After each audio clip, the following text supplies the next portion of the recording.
राजस्थान के राजसमंद जिले में अरावली पर्वतमाला के बीच में स्थित कुंभलगढ़ का किला, जहां मां पन्नाधाय राणा उदय सिंह को दासी पुत्र बनवीर से बचाकर चित्तौड़गढ़ से यहां लाई थी। वह उनका पालन पोषण किया। इसी किले में वीर शिरोमणि महाराणा प्रताप का जन्म हुआ, जो राणा उदय सिंह के पुत्र थे। 15वीं शताब्दी में बना यह किला मेवाड़ की सुरक्षा का मुख्य केंद्र था, जिसे राणा कुंभा ने बनाया था। कुंभलगढ़ के नाम से प्रसिद्ध यह किला राजस्थान की शान है, जिसकी भव्यता बारिश के मौसम में चारों ओर हरियाली व इस घने कोहरे से और भी बढ़ जाती है। किले के अंदर 360 मंदिर व 36 किलोमीटर की इस किले की दीवार है, जो दुनिया की दूसरी सबसे बड़ी दीवार है।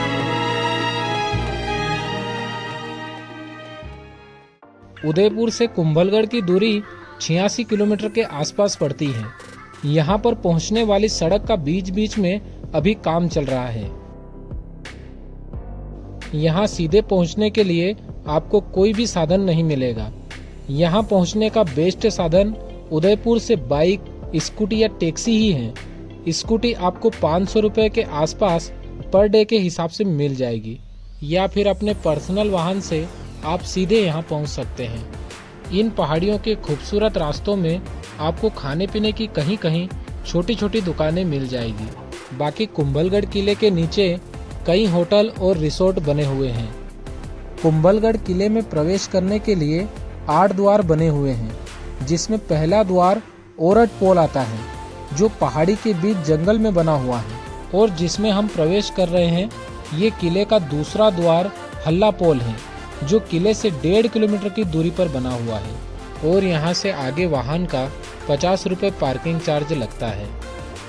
बारिश का मौसम और ये पहाड़ों की हरियाली, जैसे जैसे मैं किले के पास ऊपर जा रहा था, वैसे वैसे यह घना कोहरा किले की आसपास की इन पहाड़ियों को चारों तरफ से घेर रहा था। वह थोड़ी देर में मैं इस तीसरे दरवाजे हनुमान पोल को पार करके किले के पास पहुंच जाता हूं। यहाँ इस चौथे दरवाजे राम पोल के पास में ही टिकट काउंटर बना हुआ है, जहां किले को देखने का पर पर्सन 40 रुपए एंट्री टिकट लगता है। इस किले के अंदर जाते ही आपको सबसे पहले मंदिर दिखेंगे, जिसमें 300 जैन मंदिर व 60 हिंदू मंदिर है, जो लगभग अभी सभी इनएक्टिव हैं।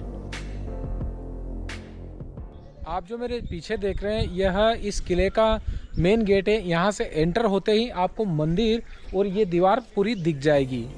इस किले का निर्माण कार्य राणा कुंभा ने सन 1443 से 1458 में लगभग 15 वर्ष में ही पूरा कर दिया था। इस किले के आर्किटेक्ट मंडन थे, जिनकी देखरेख में इस किले का काम हो रहा था। लेकिन जैसे जैसे दिन में इस किले की दीवार बनाते थे, रात को वह ढह जाती थी। इस समस्या को लेकर फिर राणा कुंभा मेहर बाबा के पास पहुंचते हैं, जो इन्हीं पहाड़ियों के अंदर तपस्या करते थे। उनको पहाड़ियों के बारे में अच्छी जानकारी थी। उन्हें भैरव बाबा के नाम से भी जाना जाता था। उन्होंने राणा सांगा को बताया कि इस पहाड़ी में देवी शक्तियों का वास है। यहाँ स्वेच्छित नर बलि देनी होगी, तभी यहाँ किले का निर्माण हो सकता है। लेकिन इसके लिए कोई तैयार नहीं थे। बाद में भैरव बाबा स्वयं अपनी बलि देने के लिए राजी हुए और उन्होंने अपनी बलि दी। उनके ही नाम से इस पोल का नाम भैरव पोल पड़ा, क्योंकि उनका सिर इसी पोल के पास में गिरा था। यह किला सुरक्षा की दृष्टिकोण से बहुत ही महत्वपूर्ण था। यहाँ से मेवाड़ और मारवाड़ के दोनों हिस्से पर नजर रखी जा सकती थी। राणा कुंभा ने इस किले का निर्माण रहने के लिए नहीं, बल्कि सैनिक कार्यवाही के लिए किया था। वह जब जब भी राज परिवार पर कोई संकट आता था, वह इसी किले में आकर रुकते थे। वह इस किले पर कोई भी कब्जा नहीं कर पाया था, इसलिए इसे अजय दुर्ग के नाम से भी जाना जाता है। कुंभलगढ़ का यह किला राजस्थान के सबसे ऊंचे स्थान पर बना हुआ है, लेकिन आर्किटेक्ट ने इसे कुछ इस प्रकार डिजाइन किया है कि यह दुर्ग 40 किलोमीटर तक दूर दूर तक किसी को दिखाई नहीं देता है, ताकि यह दुश्मनों से हमेशा छिपा रहे। किले के कुछ द्वारों को पार करके मैं पहुंच जाता हूं चौगान पोल पर, जो किले का 8वां दरवाजा है। इस दरवाजे को पार करते ही यहाँ आपको तोपखाना दिख जाएगा। जिसे 19वीं शताब्दी में राणा फतेह सिंह ने बनाया था। वह इसमें तोपें रखी गई थी जो कि आज भी रखी है। और यहाँ से मैं पहुँच जाता हूँ बादल महल, जिसे पहले कटारगढ़ के नाम से भी जाना जाता था। इसमें 2 हिस्से बने हुए हैं, मर्दाना महल और जनाना महल। मर्दाना महल को गवर्नमेंट ने बंद कर दिया है। वह महाराणा प्रताप का जहां जन्म हुआ था उस हिस्से को भी अभी बंद किया हुआ है। और यह जनाना महल है जो टूरिस्ट के लिए खुला है।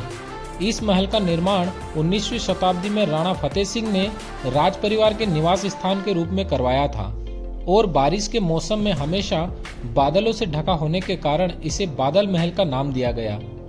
इस महल के आंगन में राणा कुंभा के समय तुलसी जी के पौधे की जगह मसाल जला करती थी, जो आसपास के लोगों को रोशनी देने का काम करती थी। यह मंदिर उन्हीं भैरव मुनि का है जिन्होंने किले के निर्माण के समय स्वयं की बलि दी थी। उनकी गर्दन कटने के बाद उनका धड़ इस स्थान पर गिरा था। इस महल में रानियों को रहने के लिए कमरे बने हुए हैं। इनकी दीवारों पर हाथियों की पेंटिंग बनी हुई है, जिनके रंगों को पौधों, खनिजों और पत्थरों से तैयार किया गया था। और इस महल को बादल महल क्यों कहते हैं, यह इसके सबसे ऊंचे हिस्से में जाकर मुझे दिखा। वास्तव में यह महल बारिश के मौसम में बादलों से घिरा रहता है और सामान्य दिनों से इसकी खूबसूरती कई गुना बढ़ जाती है। अभी मैं कुंभलगढ़ किले के मेन टॉप पर पहुंच चुका हूं और यहां से नीचे का नज़ारा बहुत ही शानदार दिखाई देता है। यदि बादलों की आवाजाही ना रहे और मौसम साफ रहे तो यहाँ ऊपर से नीचे का यह खूबसूरत नज़ारा आपको दिखेगा। और इस महल के नीचे ही राणा कुंभा महल बना हुआ है, जिसमें यह पार्ट रसोई घर के लिए इस्तेमाल किया जाता था, जहां सैनिकों के लिए भोजन बनता था। वह धुएं को इन चिमनियों के माध्यम से ऊपर निकाला जाता था। इसी महल के अंदर राणा कुंभा का निवास स्थान भी था, जहां इस जगह राणा कुंभा रहा करते थे और ऊपर से मेवाड़ और मारवाड़ के दोनों हिस्सों पर नजर भी बनाए रखते थे।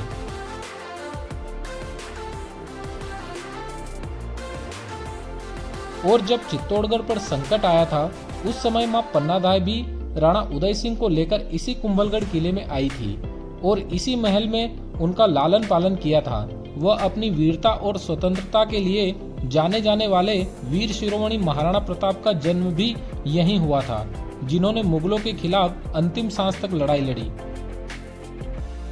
इस महल के अंदर ही माता का प्राचीन मंदिर भी है और जब भी महाराणा युद्ध के लिए जाते थे तो इसी मंदिर में हथियारों के साथ माता का पूजन कर आशीर्वाद लिया करते थे।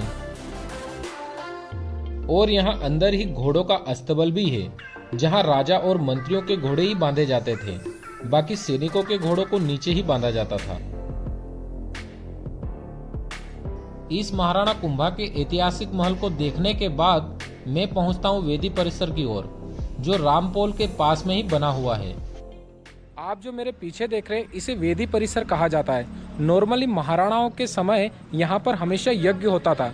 वेदी परिसर को राणा कुंभा ने बनाया था और इस परिसर में हमेशा यज्ञ होता रहता था। वह धार्मिक गतिविधियां चलती रहती थी। और इस परिसर के पीछे 3 प्रमुख मंदिर बनाए गए हैं, ब्रह्मा, विष्णु और महेश जी के। लेकिन इनकी मूर्ति इन मंदिर के अंदर नहीं बिठाई गई। वह यज्ञ में इन्हीं के नाम से आहुति दी जाती थी। और यहाँ आखिरी यज्ञ राणा फतेह सिंह ने करवाया था। उनके बाद आज तक किसी ने यहाँ यज्ञ नहीं किया। और यज्ञ परिसर के पीछे ही महाराणा कुंभा के आराध्य नीलकंठ जी का मंदिर बना हुआ है। इस मंदिर के अंदर 4.5 फीट की शिवलिंग स्थापित है और बताया जाता है कि राणा कुंभा की हाइट 8.5 फीट की थी और वह बैठकर शिवलिंग का अभिषेक किया करते थे। और इस मंदिर से कुंभलगढ़ किले का दृश्य बहुत ही खूबसूरत दिखाई देता है यदि मौसम साफ रहे तो। वर्तमान में किले के आसपास बादल छा रहे हैं और यहाँ दर्शन करके मैं चढ़ जाता हूँ कुंभलगढ़ की इस दीवार पर, जिसके लिए कुंभलगढ़ जाना जाता है। यह दीवार 36 किलोमीटर लंबी है और इस पर एक साथ 4 घुड़सवार बैठकर घूमते थे। वह किले के दुश्मनों से निगरानी करते थे। और यह दीवार चीन की दीवार के बाद विश्व की दूसरी सबसे बड़ी दीवार है। अभी मैं जिस दीवार पर खड़ा हूं, यह दुनिया की सबसे दूसरी बड़ी दीवार है। पहली दीवार चीन में स्थित है और दूसरी दीवार राजस्थान के कुंभलगढ़ में स्थित इस फोर्ट के अंदर बनी हुई है। कुंभलगढ़ के इस किले को पूरा देखने में आपको लगभग 2.5 से 3 घंटे लगेंगे। कुंभलगढ़ किले के आसपास अरावली पर्वत श्रृंखला में 610 वर्ग किलोमीटर में फैला वन्यजीव अभ्यारण्य भी है, जिसे आप इन खुली जिप्सी के अंदर बैठकर अक्टूबर से मार्च के बीच घूम सकते हैं।